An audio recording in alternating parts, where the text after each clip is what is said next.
10 நிமிஷத்தில் பாம்பே ஹல்வா எப்படி பண்ணுறதுங்கிறத பார்ப்போம். வீட்டில் இருக்கிற பொருளை வச்சு சூப்பராக டேஸ்டியாக குயிக்காக பண்ணிடலாம். அதுக்கு தேவையான பொருட்கள் என்னென்னு பார்ப்போம்.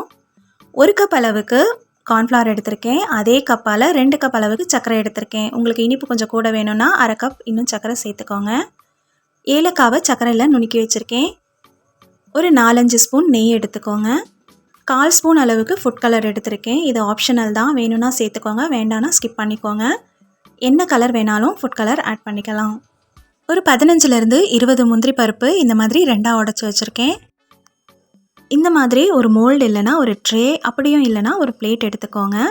நம்ம சுட சுட ஹல்வா இதில் தான் சேர்க்க போகிறோம். ஹல்வா ஒட்டாமல் இருக்கிறதுக்காக இப்போவே நம்ம நெய் தடவி இதை ரெடி பண்ணி வச்சுக்கலாம்.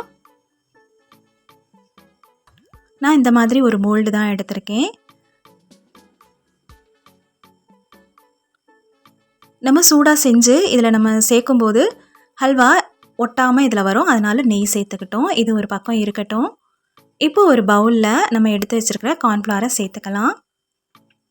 அதோட அதே கப்பால் 2 கப் அளவுக்கு தண்ணி சேர்த்துக்கோங்க.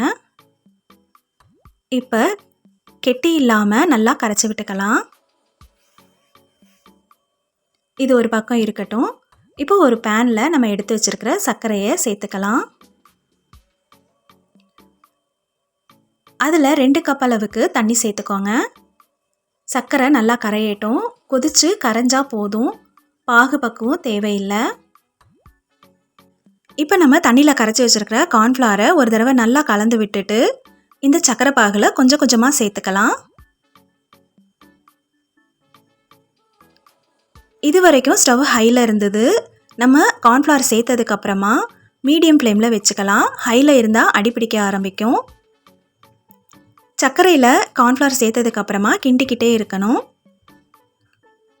ஸ்டவ்வை ஹை ஃப்ளேம்லேயே வச்சுருந்தாலும் அடிப்பிடிக்க ஆரம்பிச்சிரும்.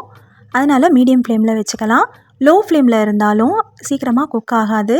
அதனால் மீடியம் ஃப்ளேம்லேயே இருக்கட்டும். தேவைப்படும் போது ஹை ஃப்ளேமில் வச்சுக்கலாம். இப்போ பாருங்கள், நம்ம சேர்த்த கார்ன்ஃப்ளவர் நல்லா குக் ஆகி நல்லா ஷைனிங்காக மாறிடுச்சு. இந்த ஸ்டேஜில் நம்ம எடுத்து வச்சுருக்கிற நெய்யிலேருந்து 2 ஸ்பூன் அளவுக்கு ஆட் பண்ணிக்கலாம்.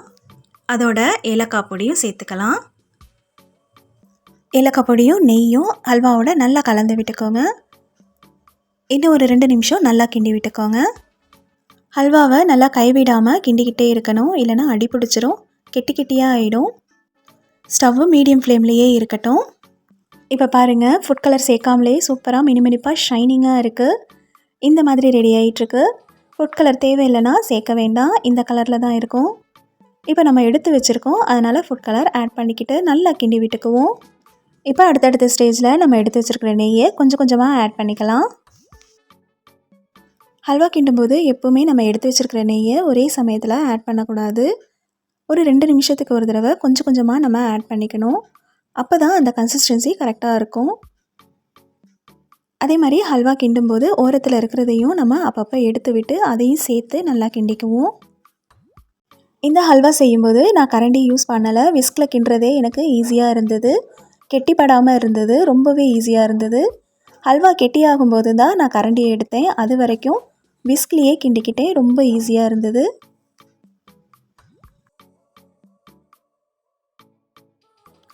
அடுத்து இதில் நம்ம எடுத்து வச்சுருக்கிற முந்திரி பருப்பை ஆட் பண்ணிக்கலாம்.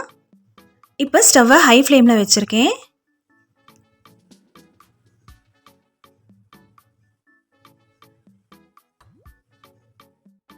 முந்திரி பருப்பு சேர்த்துட்டு ஒரு 2-3 நிமிஷம் கிண்டிக்கிட்டு இருந்தோம்னா இப்போ பாருங்கள், ஹல்வா கடாயில் ஒட்டாத அளவுக்கு எல்லாம் ஒன்று சேர்ந்து வருது. இது கரெக்டான பக்குவம். இப்போ நம்ம நெய் தடவி வச்சுருக்க பாத்திரத்தில் இந்த ஹல்வாவை ஆட் பண்ணிக்கலாம்.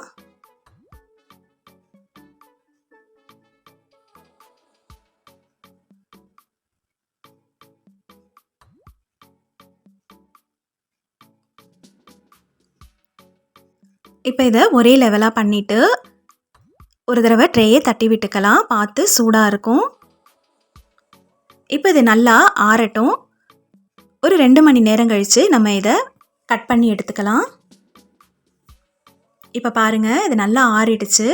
இப்போ நான் இதை ஒரு பிளேட்க்கு மாற்றிக்கிறேன். இந்த மாதிரி நம்ம பிளேட்க்கு மாற்றும் போது ஒரு வேளை ஒட்டிகிட்டு இருந்தால் ஒரு தடவை தட்டி கொடுங்க. சூப்பராக வந்துருச்சு பாருங்கள். ரொம்ப ரொம்ப ஈஸியாக 10 நிமிஷத்தில் செய்யக்கூடிய பாம்பே ஹல்வா இன்றைக்கி நம்ம செஞ்சாச்சு. நீங்களும் இந்த மாதிரி ஒரு தடவை செஞ்சு கொடுங்க. ரொம்ப ரொம்ப ஈஸியாக பண்ணிடலாம். இந்த வீடியோ பிடிச்சிருந்தா ரெசிபி ஆஃப் பானுவை சப்ஸ்கிரைப் பண்ணுங்கள், ஷேர் பண்ணுங்கள், லைக் பண்ணுங்கள், கமெண்ட் பண்ணுங்கள். தேங்க்யூ.